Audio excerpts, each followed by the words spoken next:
Rise up, live joy your way. From emotional intelligence through cognitive distortions, certified life and wellness coach Kamini Wood is on a mission to help people see the magnificence of their own unique human spirit. Through these small bites of self-visualization and self-confidence, you can have healthy relationships, success in business and career, and live the life you want to live. Rise up, live joy your way. Hi there, welcome to another episode of Rise Up, Live Joy Your Way, whether it's morning, afternoon, or evening. Thank you for taking some time out of your day to spend with me. And today, we're diving back into the topic that I truly believe is essential for healthy relationships and personal peace, and that is boundaries. I don't think that we can talk enough about boundaries. I think it tends to be misunderstood. I think also boundaries scare a lot of people. Boundaries themselves often, I think, are misunderstood as walls or pushing people away or keeping people out. But in reality, I believe that boundaries are guidelines that we can set to not only show others how we wish to be treated, but they're also helpful for us and our self-boundaries to create a sense of self-respect, as well as recognizing what is okay with us and what isn't. Now, I absolutely have struggled with boundaries. I am definitely a recovering people pleaser. I had spent years avoiding tough conversations. I would say yes when I really needed to say no. And then, of course, resentment would build up. But I thought that boundaries were mean, honestly. I mean, if I were going to call myself out, I absolutely thought that boundaries were rude and that they were mean. And really, my own self-work and just the work that I have now really gotten into with my clients is recognizing that boundaries are more like fences, right? They're not walls. Walls would say, I'm cutting you off from me. A boundary is more like a fence where I'm basically saying, this is the line. I can see through the fence. I can talk over the fence. I can walk in and out of the fence, and I can also move a fence. But the point here is that boundaries are not being mean. They're actually being really respectful of yourself and the other person. And they are a way to actually connect and to build a deeper, more healthy relationship. I mean, if you were honest with yourself, I want to ask, have you ever felt drained or maybe even resentful or frustrated after an interaction? If those came up, there's a chance that a boundary either was crossed or it was never clearly set. And it's because oftentimes we feel like boundaries are super scary and we choose not to actually set them. So I want to offer you my framework. I said that I call them fences. My framework for boundaries is fences. It's focus on your needs, so you know what you need clearly. Express them kindly, not meanly, not rudely, but we can express them kindly. Navigate expectations transparently. Clarify consequences if boundaries are not respected. Ensure consistency by reinforcing your boundaries. And then we stay grounded and calm during the conversation.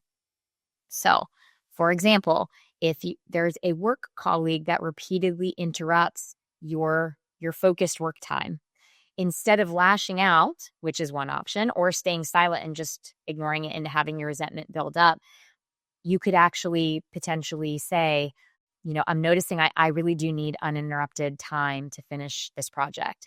And I would respect that during these hours, I'm not interrupted.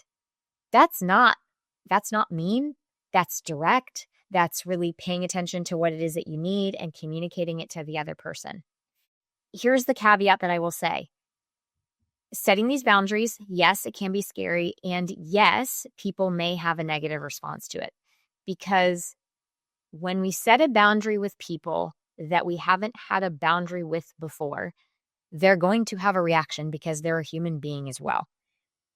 The key here is that most people, once we set that boundary, even after they'd had their response and they'd had time to digest it, they will also engage in some type of communication with you. And oftentimes, that's when that healthy communication can happen, where maybe there's negotiation around the boundary, maybe not, but we're actually acknowledging it. It's the people that are in your life that don't respect that boundary and have an adverse reaction to it and aren't willing to accept your boundary. Those are the people that we're that were benefiting from your lack of boundary in the very first place. And as hard as it may be, those might be the relationships where you have to pause and ask yourself, is this relationship one that I want to continue? Is it healthy for me? Just as that one caveat that I want to say, I don't want to ignore that because, I don't want to sit here and say boundaries are super easy and you just have to say this one simple thing and it's all going to be fine. It is true that it can be nerve-wracking and people may have an adverse reaction to it. But I'm also here to say that the boundaries are not just for them to understand, they're for you, but they're also for the ability to have a healthier dynamic with those people.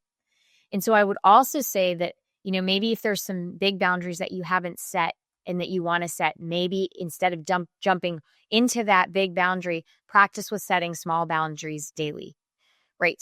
Start with something small that you're noticing you would like a boundary around and start practicing with that and start building up so that you're building up that muscle. Because if people don't know what your boundaries are, they can't really respect them, right? So like for me, if I used to routinely just say yes to things and then I would get frustrated that they wouldn't know how much that I was giving. But really, I needed to set a boundary around my time.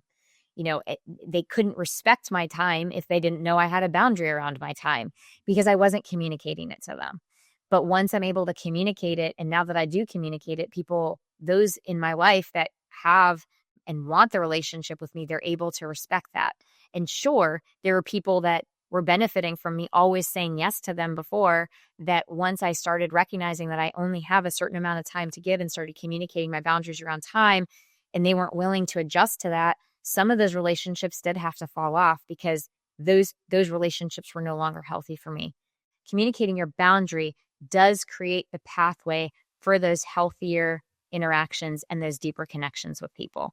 So again, it's really important, and I'll continue to talk about this time and time again, that boundaries are not walls, they are not barriers. They're actually these bridges that we can create and communicate in order to build these more authentic, respectful, connected relationships. If you're finding that you are struggling setting boundaries or want to get curious about how coaching can actually support you on the journey to understand what those needs are that you have and what is okay and what's not okay, and then how to communicate those boundaries, by all means, feel free to reach out to me at any time with coachwithkamini.com. And until next time, stay well. Thank you for listening to Rise Up, Live Joy Your Way. For more information, book a chat with Kamini at www.chatwithkamini.com or visit her website at www.kaminiwood.com. You can also find Kamini on Facebook or Instagram. Username It's Authentic Me. Thank you for listening.